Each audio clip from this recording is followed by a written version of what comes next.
There is a specific kind of silence that only parents of teenagers know. It's not peaceful. It's not the quiet of someone reading in the next room. It's the silence of a closed door and a kid who used to tell you everything, who now walks past you in the kitchen like furniture that stopped registering years ago. No eye contact, one-word answers, and when you try harder, when you reach for a conversation, when you move toward them, they step back, not aggressively. Just quietly, deliberately back, like your presence became something they need a measured amount less of every single week. Most parents respond in one of two ways when this starts. They push harder. More questions, more attempts at connection, more reaching, operating on the logic that enough persistence will eventually find the opening in the wall. Or they pull back entirely, wounded and quiet, deciding to wait for something to change on its own schedule. Neither of those approaches works. And developmental neuroscience has spent 3 decades building a precise and unsettling explanation for exactly why, in language that almost never reaches the parent sitting in that hallway wondering what they did wrong.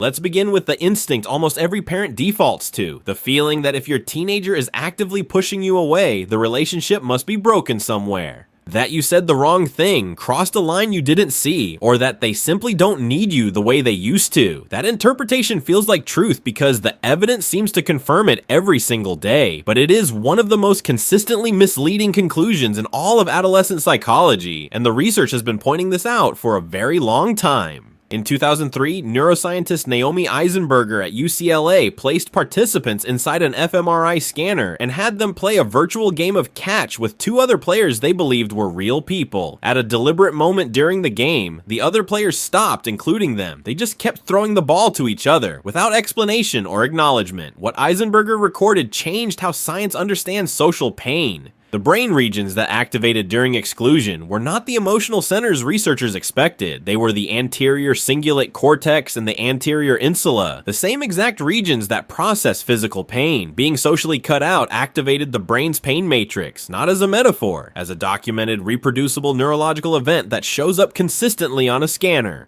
Here is why that study belongs in every conversation about teenagers who seem to want nothing to do with their parents. What Eisenberger's research established is that the adolescent brain is more sensitive to social rejection than at any other point in the human lifespan, more reactive, more threatened, more affected at the level of measurable brain activity. And here's the part that reframes the entire picture. When a teenager pulls back from a parent, it is often not because they feel nothing. It is because they feel far too much, and they have not yet built the neurological architecture to manage it without creating distance from the source. Joseph Allen at the University of Virginia spent decades studying exactly this pattern. In a longitudinal study tracking adolescents from age 14 through to age 24, following their interactions with parents, their attachment organization, and their eventual outcomes in mental health and adult relationships, Allen found something that changes the whole frame. The teenagers who became the most secure and emotionally capable adults were not the ones whose parents backed off to give them space.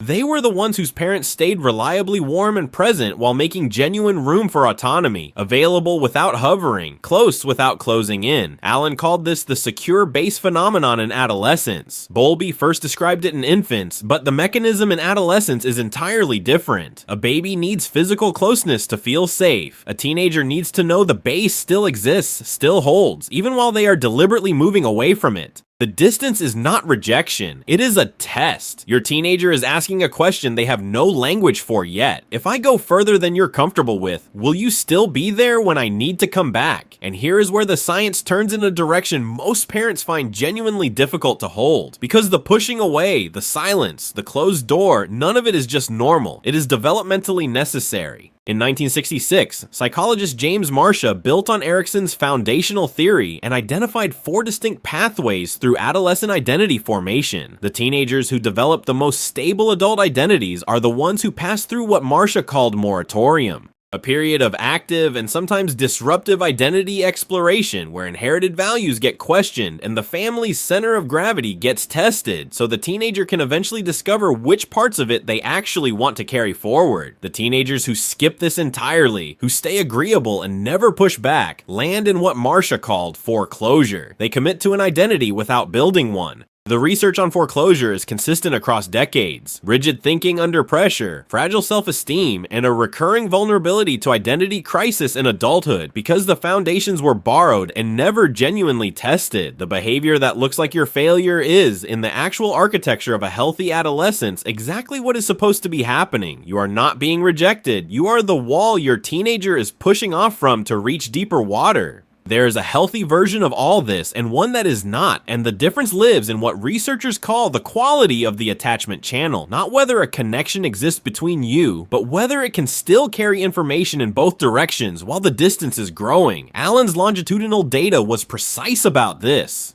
Teenagers whose parents responded to the pulling away with psychological control, with guilt, with emotional withdrawal as punishment for the distance, showed measurably declining attachment security as the study years passed. Teenagers whose parents held warmth and availability without pressure showed the opposite. Attachment security that grew stronger through the separation. The gap itself did not damage the bond. How the parent held the gap was what determined everything. In practical terms, this is nearly the reverse of what instinct suggests. What your teenager actually needs from you during the period when they seem to want nothing from you is not harder attempts at access. It is consistent, low-pressure visibility, present without an agenda, a meal left without commentary, a passing reference to something they care about, offered without waiting for anything back. The kind of availability that communicates one thing quietly and clearly. I am here, I am not going anywhere, and there are no conditions on either of those facts. There is one more finding from this research that almost never surfaces in conversations parents have with each other. When a teenager pulls away and the parent becomes emotionally unavailable in return, quietly hurt, subtly withdrawn, or cold in a way that's hard to name, something specific happens neurologically.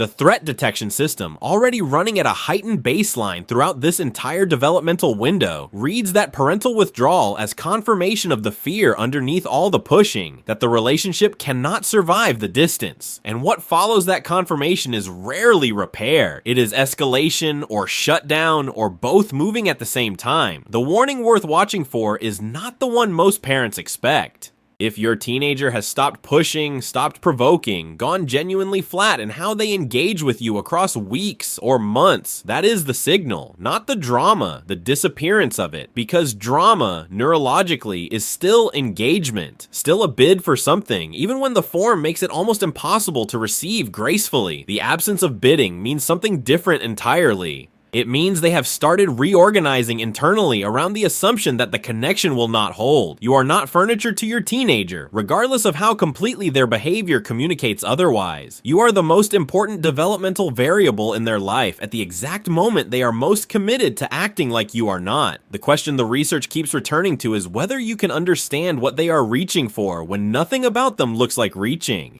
Their brain is building a self it hasn't finished yet, and the studies are consistent. The parents who hold steady while being pushed away the hardest are the ones whose teenagers come back with something real. If this reframes something you've been carrying, subscribe to this channel and leave a comment below. I want to hear what the distance in your house looks like from where you're standing. And if you want to understand what is actually happening in your teenager's brain when they disappear into their room for hours apparently doing nothing, and why the science of adolescent solitude will completely change how you read that closed door, that is the next video.